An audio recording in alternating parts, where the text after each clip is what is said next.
Elias walked slowly through the crowded space station market, his cane clicking softly against the polished metal floor. He was old by human standards, with silver hair and wrinkles that told stories of a long life. Yet his eyes were sharp and curious, taking in the endless rows of strange goods, glowing fabrics and alien devices.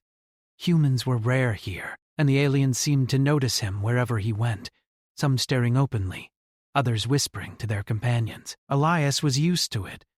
He had spent most of his life traveling between worlds, studying the stars, and learning what they could teach a human mind. But today, something unusual caught his attention. In a shadowed corner of the market, behind a stall stacked with metal crates and glowing jars, a group of young alien girls sat. Their skin was pale green and shimmered faintly under the station lights. Their large, almond-shaped eyes darted nervously from one side to the other, and their small hands fidgeted with the edges of their clothes. They were quiet, but the fear in their eyes was unmistakable. Around them, several alien merchants laughed and shouted, showing off the girls like objects for sale.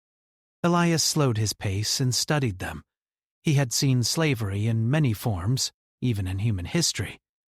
But this was different. These girls were clearly intelligent, and yet they were treated as property.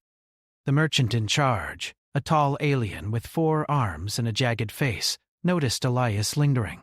He grinned, revealing sharp teeth. "Ah, human! You like to buy?" the merchant called. "Very rare, very expensive. They are young, trained, and obedient." "No one else will dare buy them." Elias shook his head gently.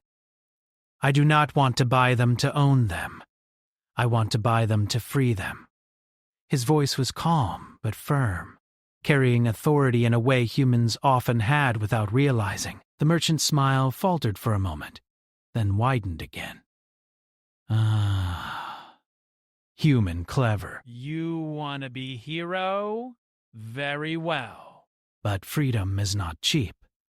He gestured to a digital counter that flashed a staggering number of credits. Elias studied the amount carefully. It was enormous, far beyond what a single human might usually carry.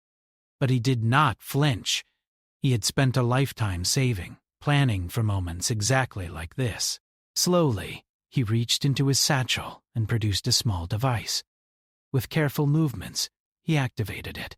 A faint hum filled the air as it scanned the merchant and the surrounding area. Within moments, the device calculated every value the merchant had assigned: the girls, the crate, and even a few hidden bonuses for rarity. "I can pay this price," Elias said quietly. "But I expect no tricks, no traps. I will not be cheated." The merchant laughed, a harsh, jagged sound. "No one cheats me. You will pay, human, and take them." "Ha!" Elias nodded and pressed a few more buttons on his device.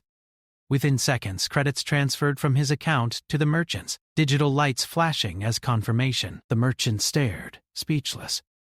"Human. Clever. Yes, very clever. Fine." He waved a clawed hand, and the girls were released from their chains. For a moment, none of them moved. The alien girls stared at Elias cautiously, unsure what freedom meant. It was not a concept they had ever experienced. One of them, slightly taller than the others, stepped forward. Her eyes were a deeper green, and there was a spark of defiance in them. "Why do you help us?" she asked, in broken Galactic common, the universal language of traders and travelers. Elias smiled gently. "Because no one has the right to own another living being." "You deserve to be free." The girl hesitated, then nodded slowly. The others followed, inching toward him. Elias extended a hand, and one by one they took it, feeling the warmth of human touch for the first time. As they left the stall, the merchant muttered under his breath, clearly irritated, "Human thinks he is clever.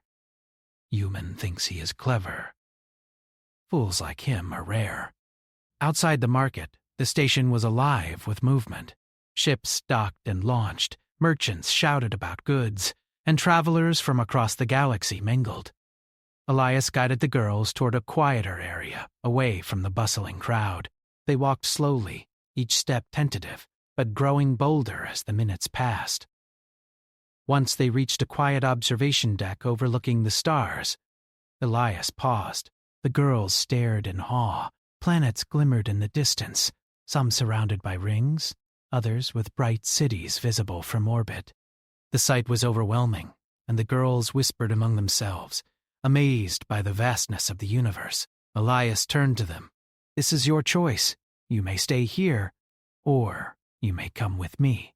I can take you to my world, a place where you will be safe, free, and respected." The girls exchanged glances. One of them, the same with the deep green eyes, spoke again. We trust you." Her voice was soft but firm, carrying a weight beyond her years. Elias smiled. "Good. Then let us go." They boarded his small transport ship, a vessel built for speed and efficiency rather than luxury. Elias had modified it over the years to be comfortable for passengers of any species, with adjustable gravity, oxygen levels, and living quarters.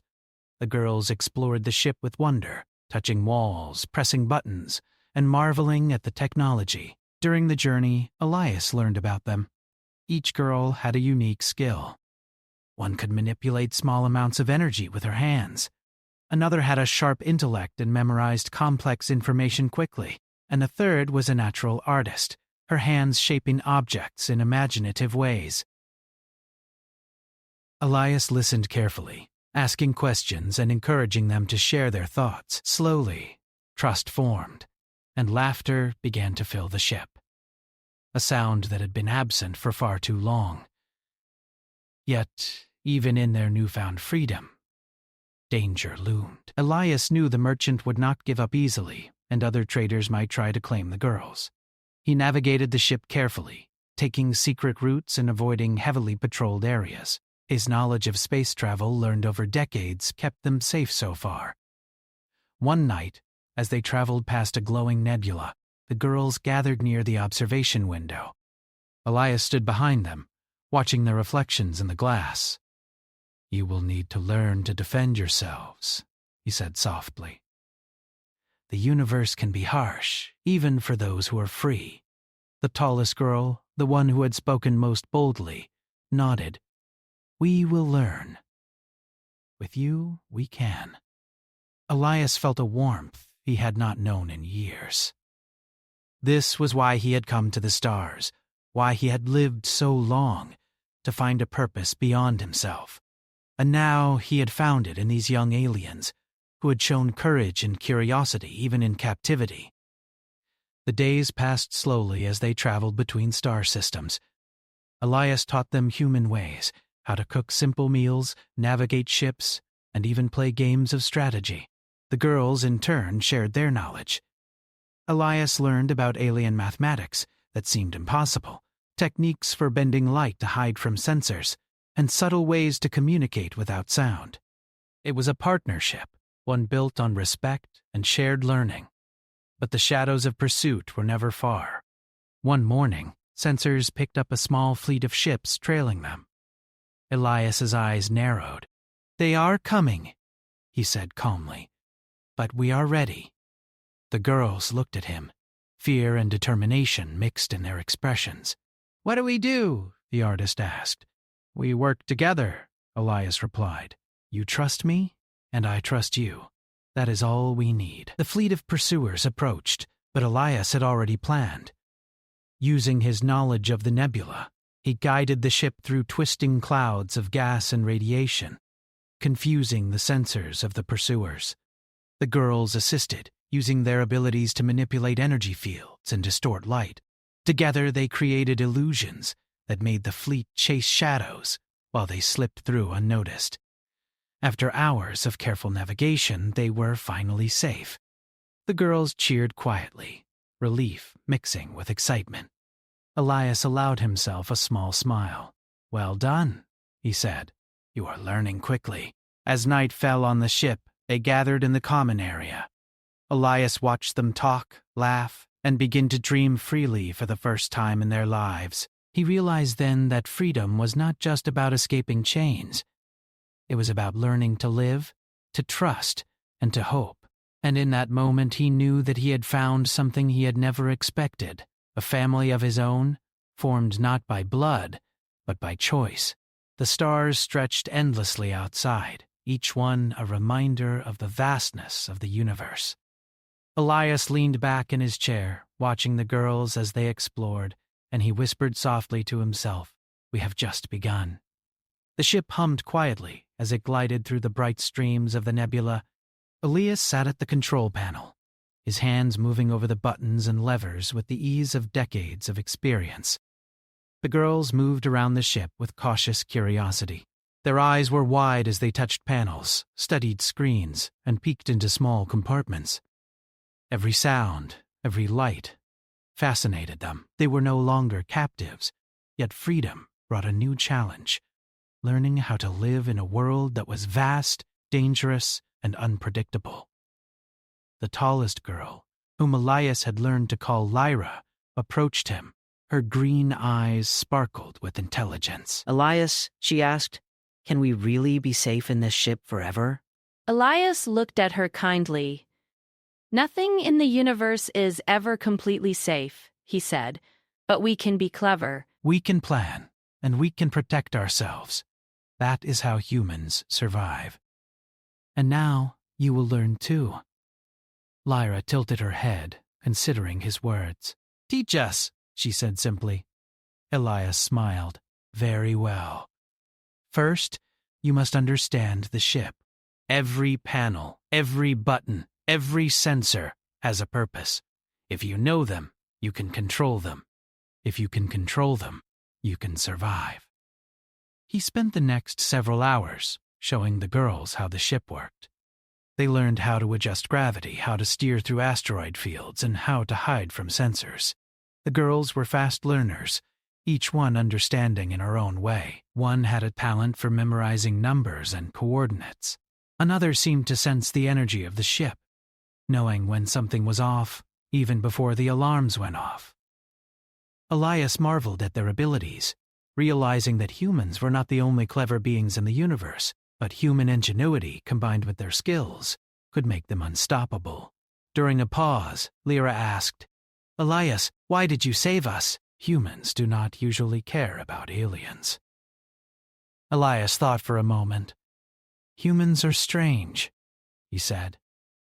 "Some are selfish, some are cruel, but some of us believe that all beings deserve respect.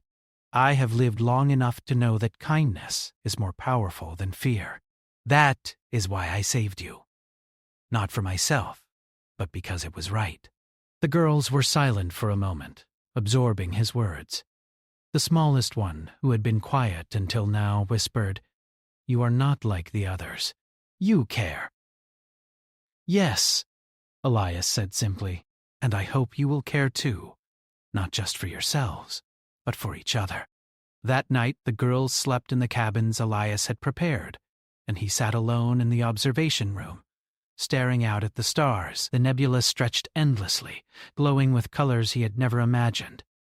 He thought of the merchants, the dangers that lurked in the galaxy, and the responsibility he now carried.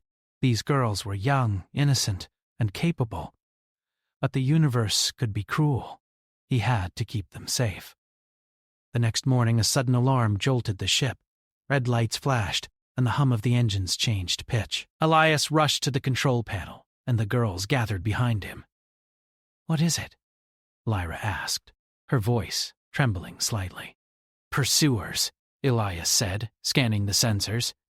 "Someone is following us. They are using cloaked ships. Clever, but not clever enough to fool me." The girls watched as he worked, adjusting the course, activating shields, and preparing defensive systems. Elias explained each action calmly. "We can't fight them directly. Our ship is fast, but their fleet is larger. We will use the nebula to hide, and then we will outsmart them." As they entered the thick clouds of gas, the pursuers tried to track them, but the girls' abilities made the ship almost invisible, One girl projected a subtle energy field around the ship, bending light so the sensors of the pursuers read only empty space. Another manipulated small currents of plasma to create false signals. Elias guided them with precision, and together they led the pursuers on a wild chase. Hours passed before the danger was gone. The girls cheered quietly, but Elias remained focused. "We survived," he said, "but we must always be ready. The galaxy is full of those who would take advantage of you. Freedom is not only about escaping chains, it is about defending yourself." After the tension faded, the girls explored the ship again, this time with more confidence.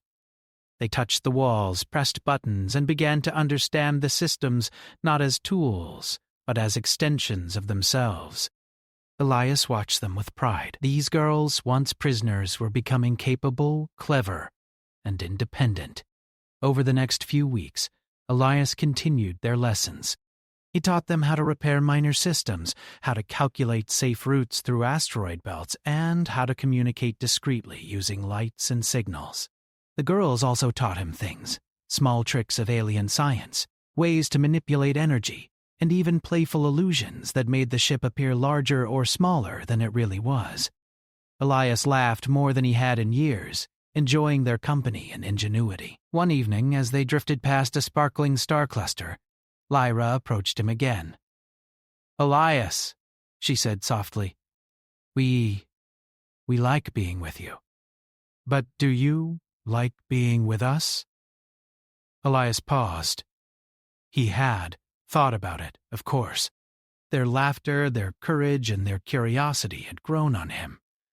But he had never expected to feel this way, this warmth, this connection.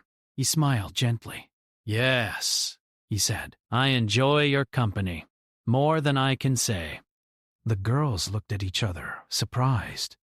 Their smiles were shy but genuine. For the first time, they did not feel like captives, nor merely passengers. They felt like a family. Days later, Elias received a communication on a secure channel. A distant voice, filtered and distorted, spoke. "Elias, you have something we want. Return the subjects, or face consequences." The girls froze, fear flashing in their eyes. Elias remained calm. "Do not worry," he said. "We will handle this." He turned to them. "It is time you see how humans survive. Watch, learn, and help. Together, we will outsmart them."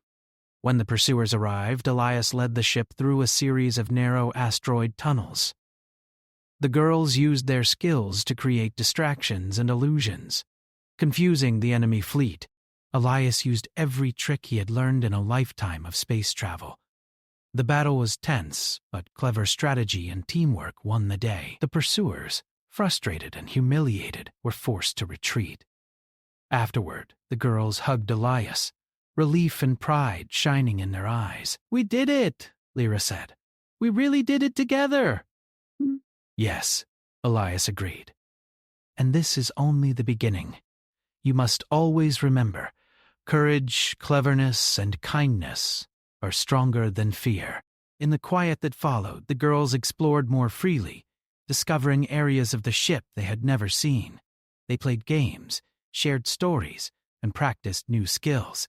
Elias taught them about human culture, from simple meals to games of strategy. He also listened, learning about their hopes, dreams, and fears. Slowly, the bonds between them deepened, built not on ownership, but on trust and shared experience. One night, Elias and the girls gathered in the observation room. The stars stretched endlessly before them, bright and infinite. "We are free," he said softly. "But freedom is more than this. It is learning, growing, and protecting one another. You are not just my passengers. You are my friends, my family, and my equals." The girls smiled, their eyes reflecting the glow of distant stars. For the first time, they felt safe, respected, and understood. They laughed softly, sharing small jokes, and the ship felt warm and alive, filled with hope. Elias watched them and thought of the long journey ahead. There would be dangers, challenges, and enemies, But he knew one thing. With courage, intelligence, and trust, humans could survive anything, and so could those they chose to protect. As the ship sailed silently through the nebula, Elias whispered to himself, "We are ready for whatever comes next." And for the first time in many years, he felt truly at home. Not on a planet, not in a ship, but with the company of those he had saved and who had chosen to stay with him. The ship glided silently through the outskirts of a bright star cluster. Elias sat at the controls, calm and focused, while the girls moved about the ship, practicing the skills he had taught them. Each day they grew stronger, faster, and more confident. They had learned to adjust the gravity in different sections of the ship, how to operate the navigation systems, and how to hide the ship from prying eyes. They had even begun to understand how to combine their alien abilities with human strategy. Elias watched them with pride.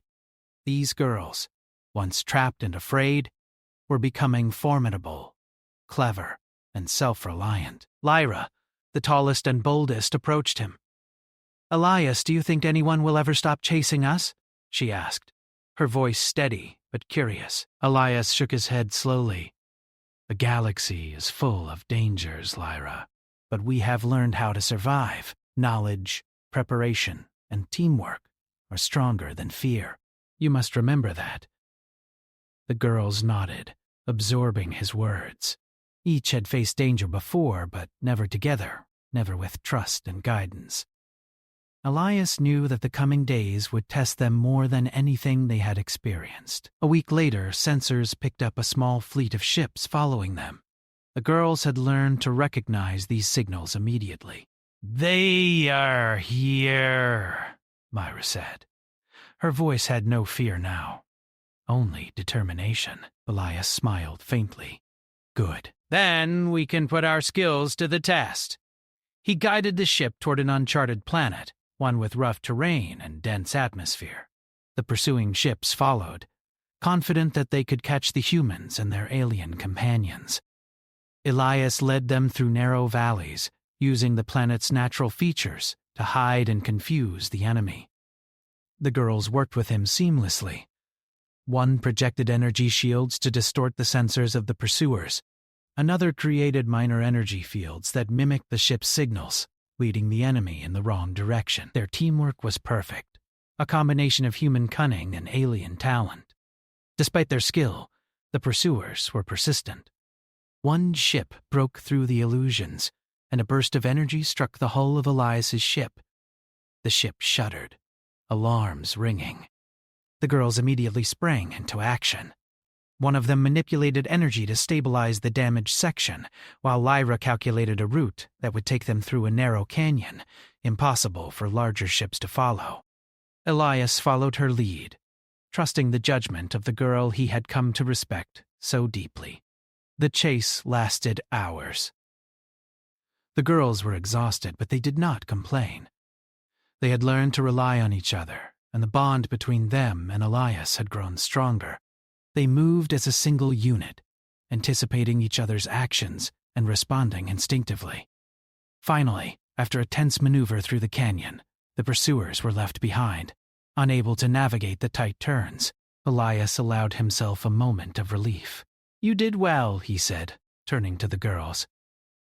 "All of you, you have learned quickly, and you have proven your courage." Lyra smiled, brushing a strand of green hair from her face. "We had a good teacher," she said softly, "one who trusts us." Elias nodded, feeling a warmth in his chest. It was a feeling he had not experienced in years, a sense of pride, of connection, and of belonging. These girls had become more than companions. They were friends, allies, and family. The next day, Elias decided it was time to explore the planet. The surface was rocky and covered in strange vegetation, with glowing plants that lit the night. He led the girls down in a small shuttle, careful to avoid detection from orbit. On the ground, the girls moved cautiously at first, examining the alien flora and terrain. Elias taught them how to collect samples, how to analyze the soil, and how to find safe paths through the rocky landscape. As they explored, they encountered a small group of hostile creatures, large and fast, with sharp claws and glowing eyes.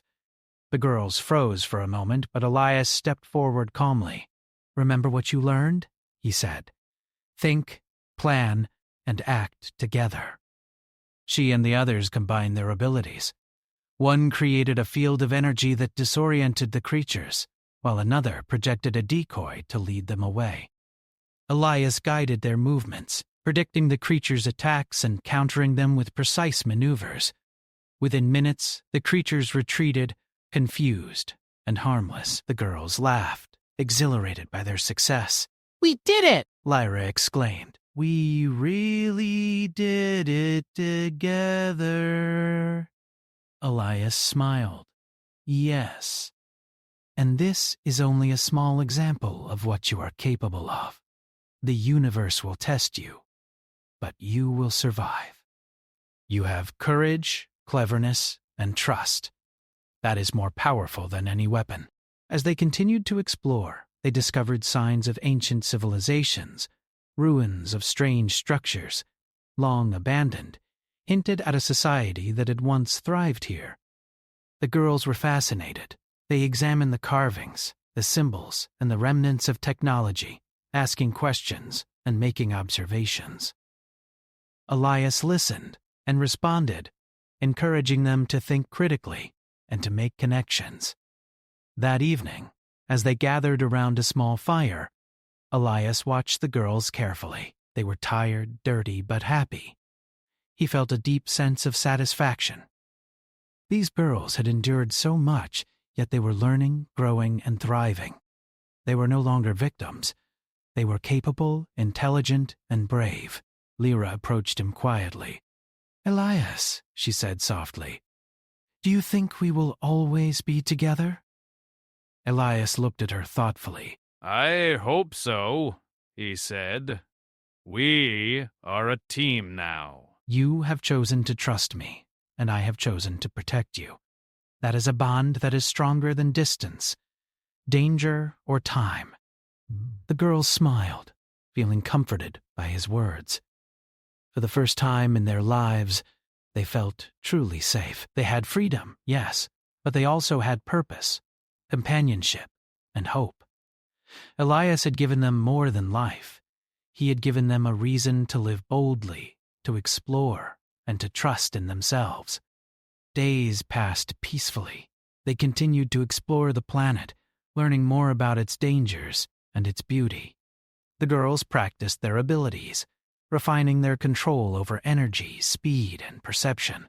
Elias taught them strategy, how to anticipate problems, and how to make quick, clever decisions under pressure. Their skills grew, and so did their confidence. One evening, as they watched the stars rise over jagged cliffs, Lyra spoke again. "Elias, we are not afraid anymore," she said. "We know how to survive. We know we can trust each other, and we are happy." Elias felt a lump in his throat. He had saved them, yes, but he had not expected this sense of connection, trust, and love that grew between them. He nodded slowly. "Good." That is exactly what I hoped for. Happiness is not always easy to find, but you have earned it. The next day brought new challenges.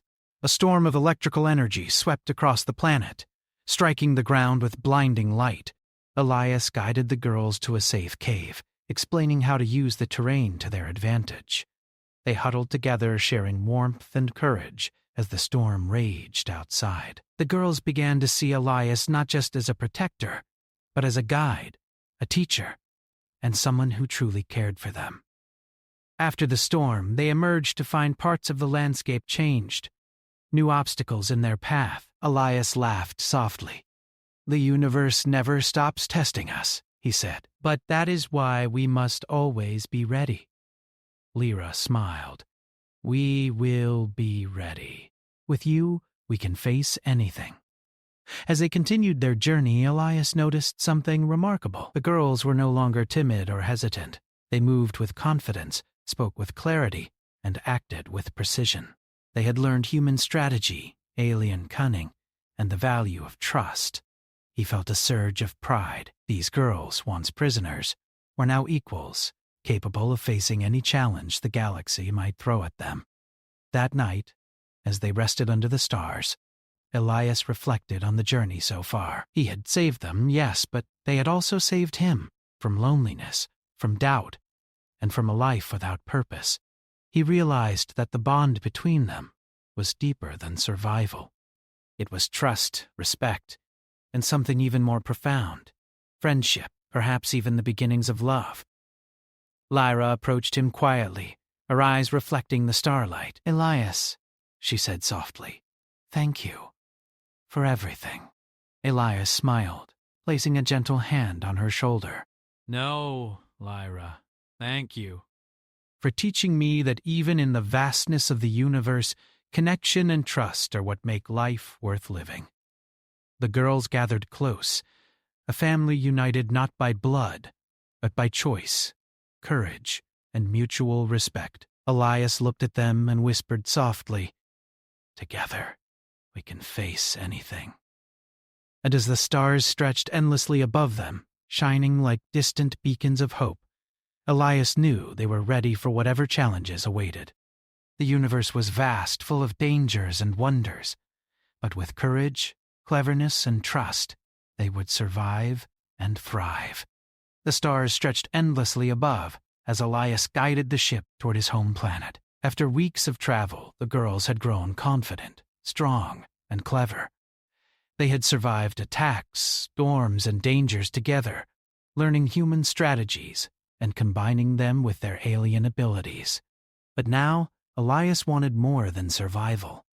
He wanted a place where they could live safely, freely, and peacefully. A place where they could belong. As the ship entered the planet's orbit, Elias activated the landing sequence. The girls watched in awe. Their home for the coming months, perhaps years, was a beautiful world of blue seas, green forests, and bustling human cities.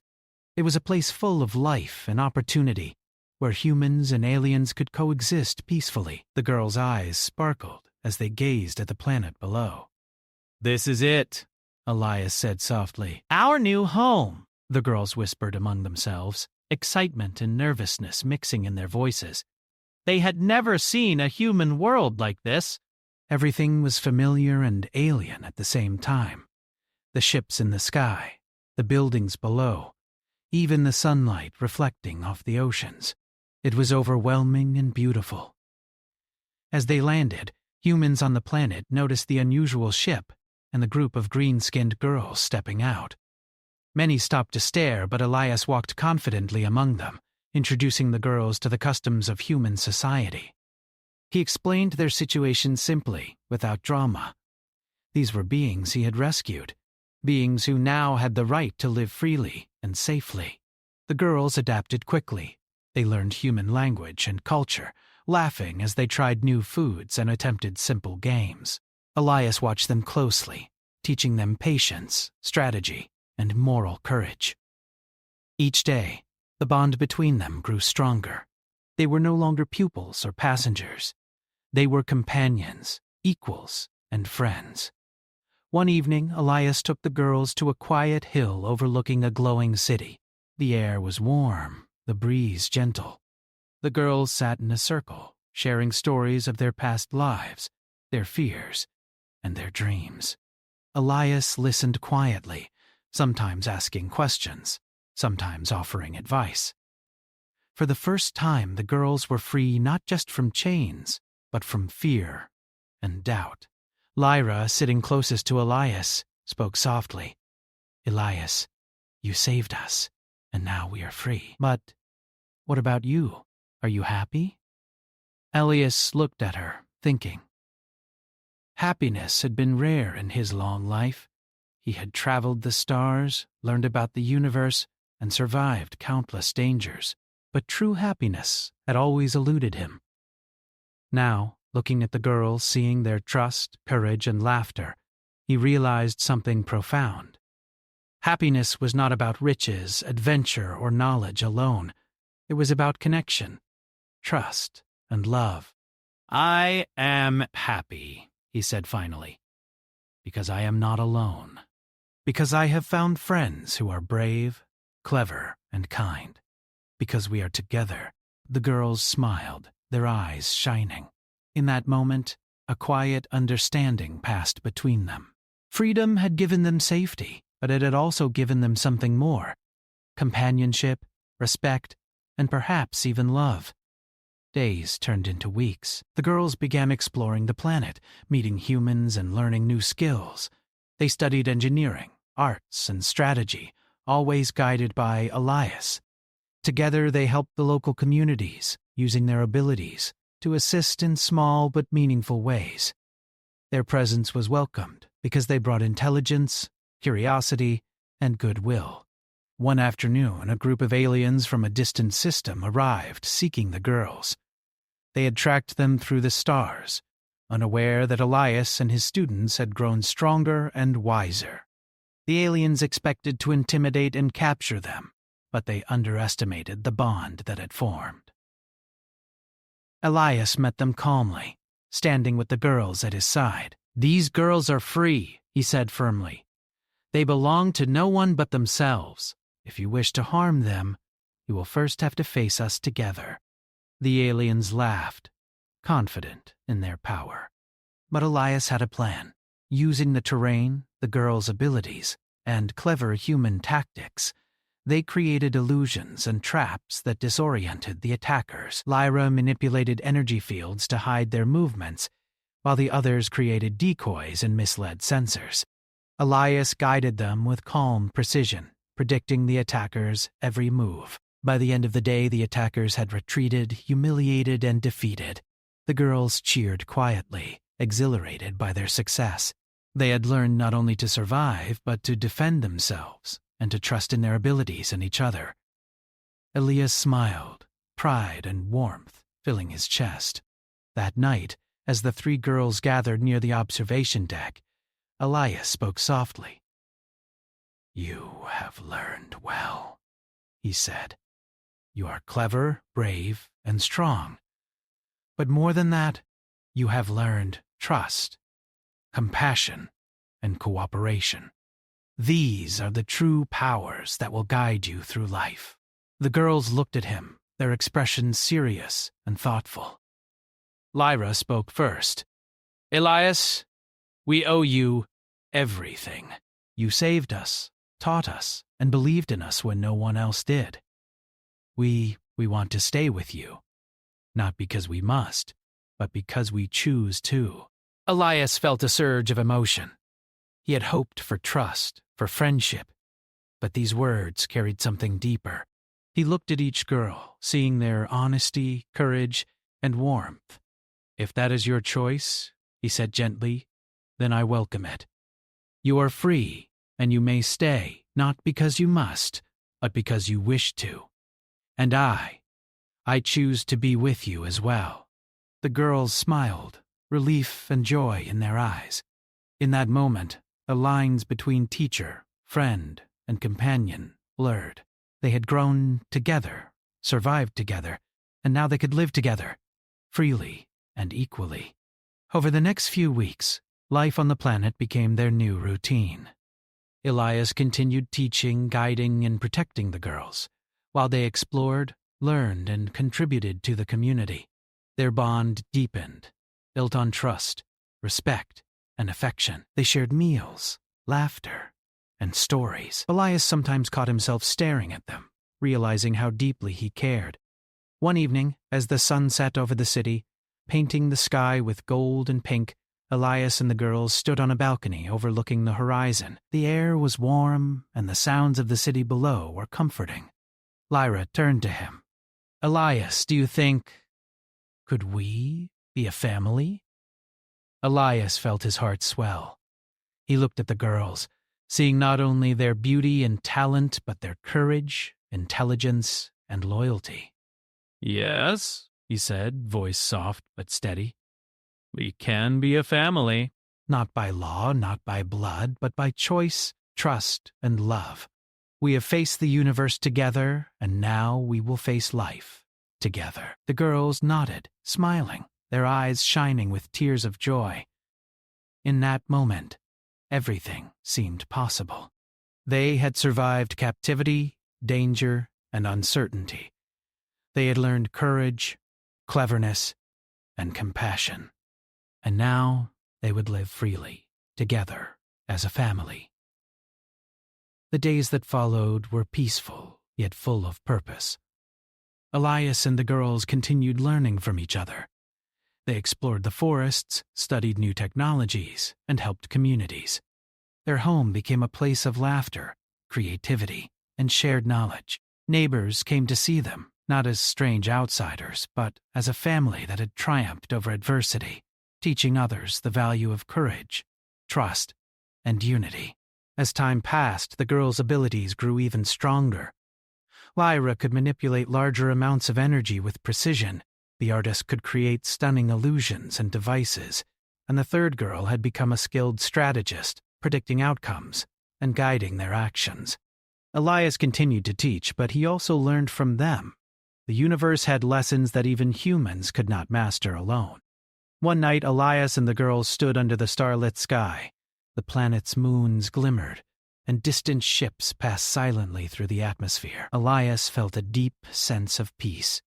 They had faced the galaxy's dangers and come through stronger, wiser, and closer than ever. They were not just survivors. They were a family, bound by trust, courage, and love. Lyra stepped forward, her hand brushing against his. "Elias," she said softly, "thank you for everything, for saving us, teaching us, and believing in us." Elias smiled, placing a hand over hers. No, Lyra! Thank you! "For showing me that even in the vastness of the universe, connection and trust are what make life worth living. You have taught me more than I could have imagined." The girls gathered close, their presence warm and comforting. They laughed softly, sharing stories and quiet jokes. Elias felt that he had found something rare and precious, a life filled with purpose, love, and companionship. As the nights passed, their bond grew.